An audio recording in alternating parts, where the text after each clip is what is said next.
Indudablemente el inglés es un idioma que vive en la sociedad colombiana porque digamos que el segundo idioma más utilizado por los colombianos y colombianas.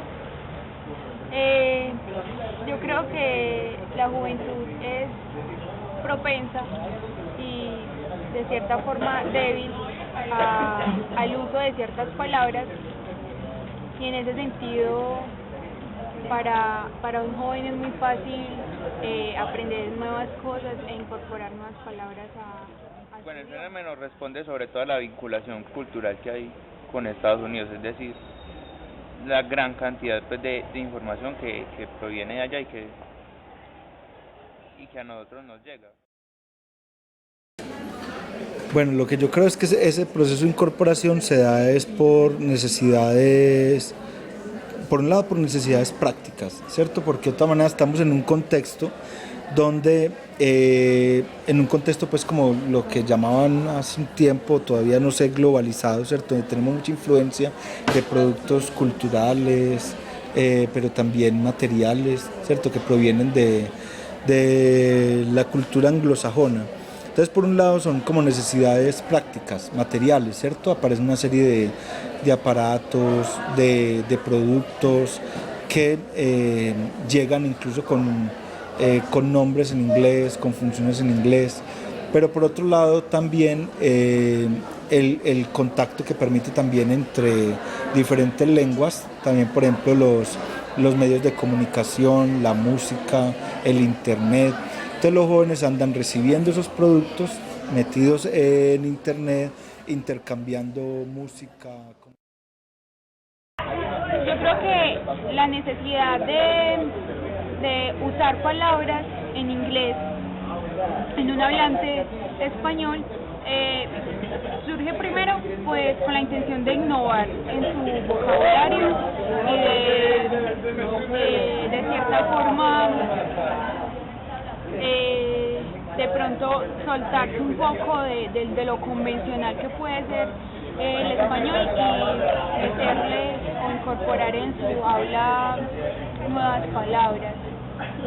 En el caso de los jóvenes, pues los jóvenes somos más informales, somos más dados a inventar y a incorporar palabras que no pertenecen inicialmente a la lengua española, pero que con el paso del tiempo terminarán siendo parte de la Sobre lengua. todo pues creo yo, por la fuerza que tienen las expresiones, es decir, por lo sonoras que son en un contexto que hacen que culturalmente expresen con más fuerza de lo que lo haría el término en español. Porque no, pues si estamos hablando de palabras que tienen una traducción más o menos equivalente, no hay ninguna necesidad real. La necesidad a veces es porque definitivamente hay procesos que llegan y se instauran con su denominación en inglés y se convierte en una convención universal para un grupo universal, para un grupo de personas. Por ejemplo, todas las palabras que hay en inglés para nombrar procesos, que no es que no existan palabras en español, sino que eso es una convención ya hecha dentro de ese círculo. Un hablante que no esté cercano a un estudio académico, pues simplemente habla en una conciencia que no se refiere al uso como tal de la palabra, sino en una conciencia que se refiere más al significado como tal de la palabra y a la intención que pueda tener él de usar esa palabra. Sí, yo creo que por ese lado iría la parte de la conciencia de un hablante fuera de lo académico. Sí, sobre todo pues las clases medias que son como las que lo incorporan primero, ya después cuando eso se vuelve más mecánico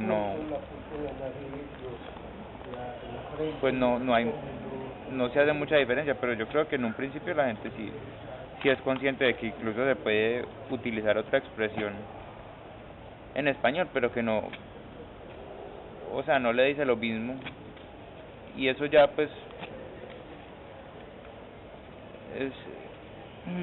es una cuestión diferente, pero pues es una cuestión que no se queda en el lenguaje.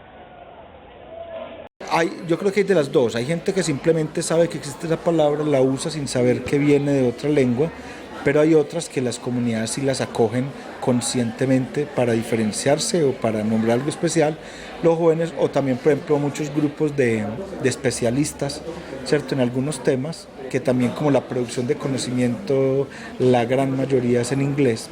A veces tampoco hay traducción para términos, términos, aparatos, productos, entonces también conscientemente incorporan esas palabras. El uso práctico del hablante en cuanto a las palabras en inglés, yo creo que nace en ese espacio de pronto de amistad o de compañerismo que lo lleva a recrear un poco su lenguaje, y pues en ese sentido estaría pretendiendo variar un poco las palabras que usa, o de cierta forma estilizar un poco sus formas de expresión. Es que yo creo que acá es donde lo práctico y estético se desdibujan, ¿cierto? Porque, o sea, una expresión puede tener un valor estético, pero ese valor estético en una palabra se vuelve práctico porque dice mucho más de lo que originalmente quería decir, así significa lo mismo. Es más práctico porque si esas palabras que vienen del inglés, que están en ciertas prácticas, son una convención, yo debo conocer esas convenciones para poder interactuar con los miembros de esa comunidad. Estoy pensando pues en internet, en gente pues que la utiliza mucho. Entonces yo creo que más que estético es práctico. De hecho, en la estética siempre se ha valorado negativamente esas interferencias de otras lenguas.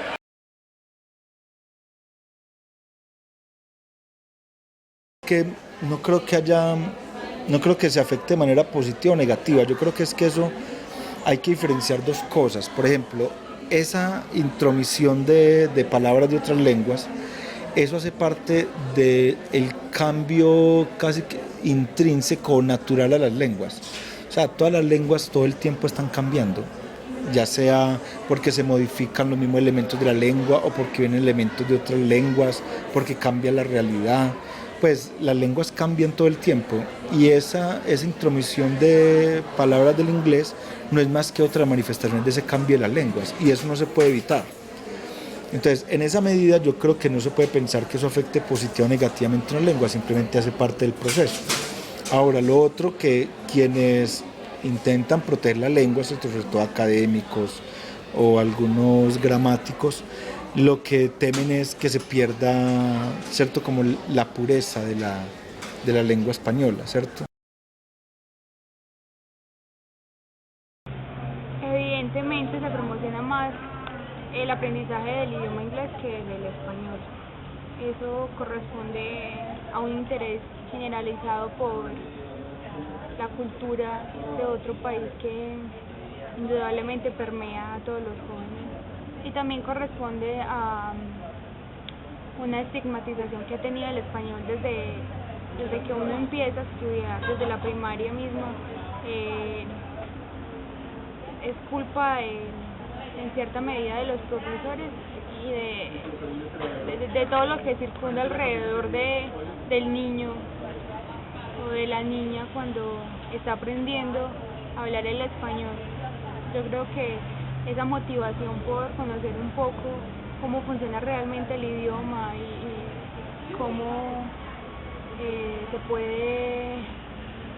puede hacer un uso con fines comunicativos más acertados, fracasa en la niñez. Se promociona más el aprendizaje del inglés sobre todo en nuestro país, que se ha puesto como en primer plano ese asunto del bilingüismo. Pero yo creo que hay una mala interpretación del bilingüismo. Primero, alcanzar un bilingüismo real es imposible, porque para que fueran realmente bilingües tendrían que estar las dos lenguas funcionando en nuestro medio todo el tiempo. Entonces, promueven como bilingüismo es el aprendizaje de una segunda lengua, de una lengua extranjera. Pero entonces se han empeñado mucho en eso, ¿cierto? Hay que aprender inglés.